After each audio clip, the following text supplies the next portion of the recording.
አንድ አምላክ በሚሆን በአብ በወልድ በመንፈስ ቅዱስም የግንቦት ወር 18 በዚች ቀን የክብር ባለቤት ጌታችን ካረገ በኋላ በ10ኛ ከትንሣኤው በ50ኛ ቀን ለደቀ መዛሙርቱ ከአብ የሚሰርጽ ሌላ አካለ ሕይወት ጰራቅሊጦስን እልክላችኋለሁ ብሎ ተስፋ እንደሰጣቸው በሐዋርያት ላይ አጽናኝ መንፈስ ቅዱስ ወረደ። እናንተም ከአርያም ኃይልን እስከምትለብሱ በኢየሩሳሌም ኑሩ አላቸው። ሁለተኛም ያ እውነተኛ መንፈስ በመጣ ጊዜ ወደ እውነት ሁሉ ይመራችኋል አላቸው። ጴጥሮስ እንዲህ አላቸው፣ እርሱም አለቃቸው የሆነ ጌታችን አጽናኙን ይኸውም መንፈስ ቅዱስ ነው ሊልክልን ተስፋ አስደርጎናል። የምንሰማውንና የምናደርገውን ልብ ያስደርገን ዘንድ። ይህንም ሲነግራቸው እነሆ የአውሎ ነፋስ ድምፅ ሰሙ። በዓለም ውስጥ እንደርሱ ያለ የማያውቁት ጣፋጭ መዓዛ አሸተቱ። የተከፋፈሉ የእሳት ላንቃዎች በእያንዳንዳቸው ላይ ሲወርዱ ታዩ። በአዲስ ቋንቋም ተናገሩ። ለጌትነቱ እጅ መንሻ ሊሆን 40 ቀን ጾሙ። ሁለተኛም በሐዋርያት ሥራ መጽሐፍ በዓለ ሃምሳ የተባለው ቀን በደረሰ ጊዜ ሁሉም በአንድ ልብ ሆነው አብረው ሳሉ ድንገት ከሰማይ የአውሎ ነፋስ ድምፅ መጣ። ተቀምጠውም የነበሩበት ቤት ሁሉ መላው። የተከፋፈሉ የእሳት ልሳኖችም ታዩአቸው፣ በእያንዳንዳቸው ላይ ተቀመጡባቸው። ሁሉም መንፈስ ቅዱስን ተመሉ። በየራሶቻቸው በየሀገሩ ሁሉ ቋንቋ ይናገሩ ጀመር። መንፈስ ቅዱስ ይናገሩ ዘንድ እንደሰጣቸው ከሰማይ በታች ካሉ ሕዝብ ሁሉ በጸሎት የተጉ አይሁድ በኢየሩሳሌም ይኖሩ ነበረ። ይህንንም ድምፅ በሰሙ ጊዜ ደንግጠው ሁሉም ተሰበሰቡ፣ በየሀገራቸው ቋንቋ ሲናገሩ ሰምተዋቸዋልና። ተደንቀውም በድንጋጤ እንዲህ አሉ፣ እነሆ እሊህ የገሊላ ሰዎች አይደሉምን? እኛም እያንዳንዳችን የተወለድንበትን የገዛ ቋንቋችንን እንዴት እንሰማለን?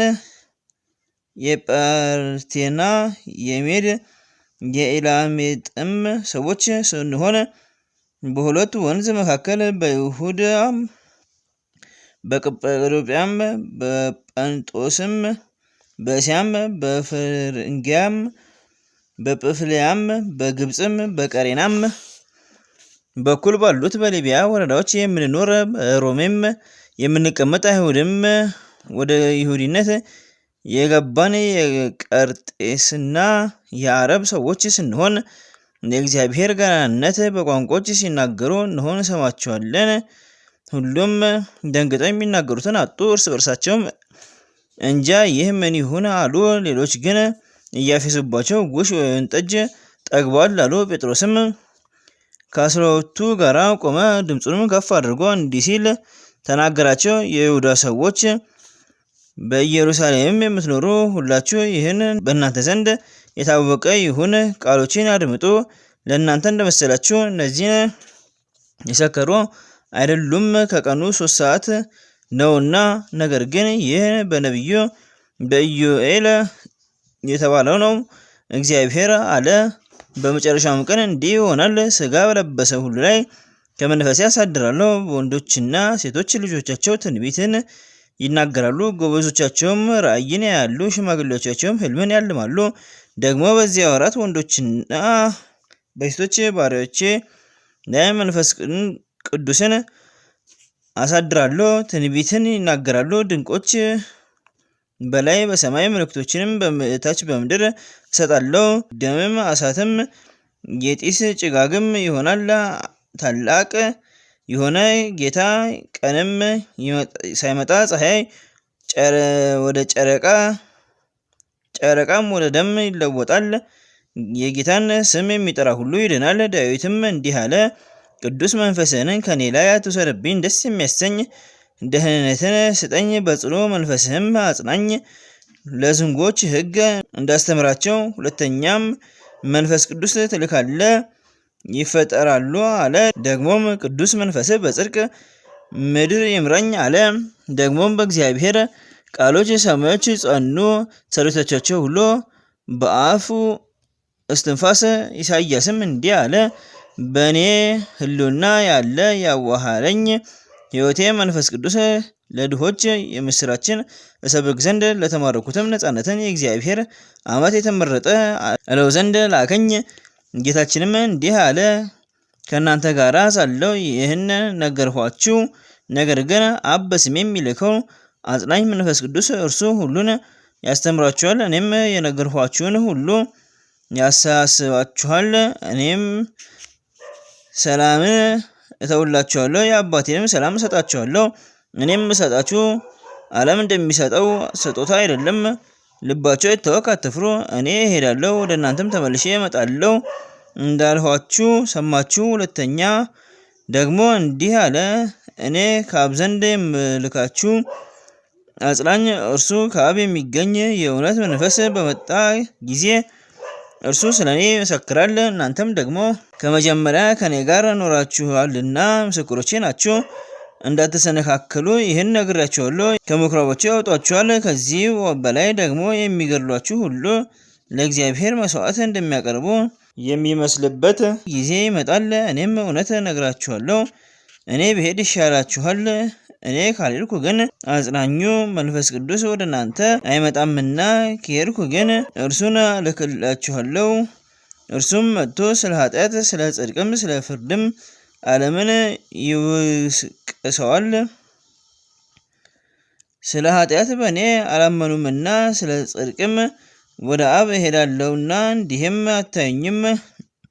ስለ ፍርድ የዚህ ዓለም ገዢ ይፈርድበታል አላቸው። የምነግራችሁ ገና ብዙ አለኝ፣ ነገር ግን ዛሬ ልትሸከሙት አትችሉም። እርሱ የእውነት መንፈስ በመጣ ጊዜ ወደ እውነት ሁሉ ይመራችኋል። የሚሰማውን ሁሉ ይናገራል እንጂ ከራሱ አይደርግምና የሚመጣውን ይነግራችኋል። እርሱ እኔን ይገልጣል፣ ከእኔም ገንዘብ አድርጎ ይነግራችኋል። ለአባቴ ያለው ሁሉ የእኔ ገንዘብ ነውና፣ ስለዚህ ከእኔ ገንዘብ አድርጎ ይነግራችኋል አልኋችሁ። ጥቂት ጊዜ አለ አታዩኝም፣ ደግሞ ጥቂት ጊዜ አለ ታዩኛላችሁ። ወደ አብ እሄዳለሁና። ደቀ መዛሙርቱም እርስ በርሳቸው እንዲህ ተባባሉ፣ ምንድነው ይህ ነገር? ጥቂት ጊዜ አለ አታዩኝም፣ ደግሞ ጥቂት ጊዜ አለ ታዩኛላችሁ፣ ወደ አብ እሄዳለሁ የሚለን ጌታ ኢየሱስም ሊጠይቁት እንደሚሹ አወቀባቸው፣ እንዲህ አላቸው፣ ስለዚህ ነገር እርስ በርሳችሁ ትመራመራላችሁ። ጥቂት ጊዜ አለ አታዩኝም፣ ደግሞ ጥቂት ጊዜ አለ ታዩኛላችሁ ስላልኳችሁ እውነት እውነት እላችኋለሁ፣ እናንተ እንደምታዝኑ እንደምታለቅሱ ዓለም ደስ ይለዋል። እናንተ ግን ታዝናላችሁ፣ ነገር ግን ሐዘናችሁ ደስታ ይሆንላችኋል። ሰው የሆነበትንም ስራ በፈጸመ ጊዜ ሂዱና አሕዛብን ሁሉ አስተምሩ፣ ስታጠምቋቸው በስመ አብ ወወልድ ወመንፈስ ቅዱስ በሉ፣ ያዘዝኳችሁን ሁሉ እንዲጠብቁ አስተምሯቸው። እኔም እስከ ዓለም ፍጻሜ በዘመኑ ሁሉ ከእናንተ ጋር እኖራለሁ አላቸው።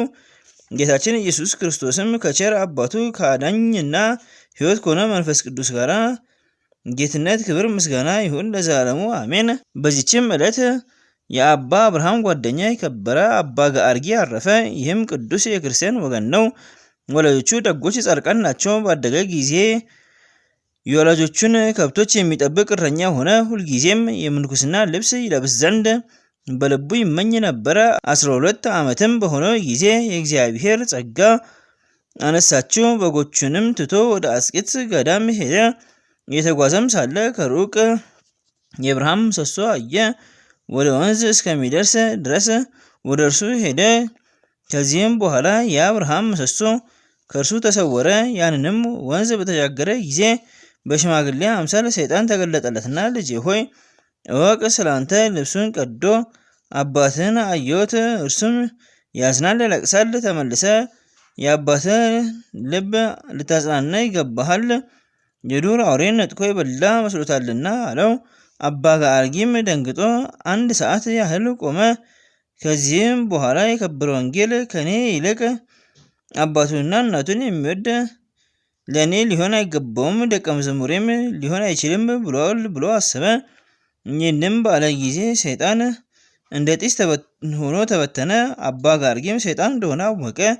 በዚያን ጊዜም ያ የብርሃን ምሰሶ ደግሞ ተገለጠለት። የእግዚአብሔርም መልአክ በመነኩሴ አምሳል አብሮት ተጓዘ። ቅዱሱም መልአኩን ተከተለው። እርሱም የአባ አርዮን ገዳም አደረሰው።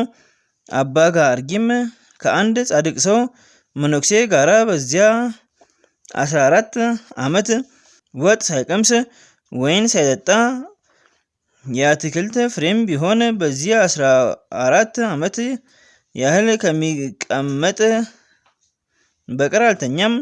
ተጋድሎንም በጨመረ ጊዜ እግዚአብሔር መልአክ ተገለጠለትና እንዲህ አለው፣ ሥጋ እንዳይደክምህ በመካከለኛ ገድል ተጋደል ብሎሃል ጌታ። ከዚህም በኋላ ሊሰራ የሚገባውን ሥርዓት ሰራለት።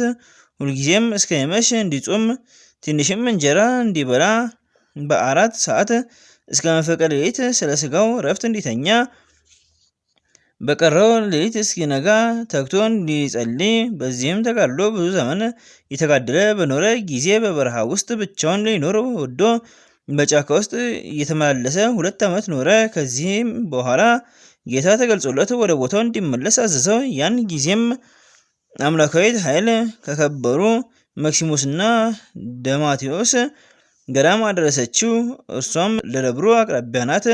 ወደ ደብሩ በተመለሰ ጊዜ በዚያን ወቅት አብርሃም ከዓለም ወደዚህ ገዳም መጥቶ ሁለቱም ተገናኙ እና በአንድነት ተስማምተው የአጽጌት ገዳም አበምኔት ወደሆነ ወደ አባ ዮሐንስ ደረሱ። እርሱም ቦታ ሰጥቷቸው በውስጡ ኖሩ። ያ ቦታም እስከዛሬ ታውቆ ይኖራል። ያቺም ዋሻ በግቢግ ትባላለች። የክብር ባለቤት ጌታችን ኢየሱስ ክርስቶስ አለት የሆነ ጣሪያዋን ሰንጥቆ ወደ እነሱ የወረደባት ናት። እነርሱም ሰገዱለት። ሰላምታም ሰጥቷቸው አጽናንቷቸው ከእርሳቸው ዘንድ አረገ። በዚያችም ጌታችን በወረደባት መስኮት ብርሃንን አዩ። እስከዛሬም የተከፈተች ሆና ትኖራለች። እሊህ ቅዱሳን ለመነኮሳት የሚሆኑ ብዙ ድርሳናትንና ብዙ ተግሳጻትን ደረሱ። ለአባቶቹ የሚታዘዘውንና የሚገዛውን አመሰገኑት። ከዚህም በኋላ አባ አብርሃም ጥር 2 ቀን አረፈ። ከእርሱ በኋላ የከበረ አባ ጋርጊ በዚች በግንቦት ወር 18 ቀን አረፈ። መላ ዕድሜውም 72 ዓመት ሆነ። በዓለም 14 ዓመት በምንኩስና 58 ዓመት ነው። ለእግዚአብሔር ምስጋና ይሁን፣ እኛንም በጸሎቱ ይማረን፣ በረከቱ ከእኛ ጋር ትኑር አሜን። በዚች ዕለት የሰማዕት ሲኖዳ መታሰቢያ ነው። በረከቱ ከእኛ ጋር ለዘላለሙ ትኑር አሜን። አንድ አምላክ በሚሆን በአብ በወልድ በመንፈስ ቅዱስም ግንቦት 19 በዚች ቀን ከአባ መቃርስ ገዳም ቅዱስ አባት ቀሲስ ይስሐቅ አረፈ።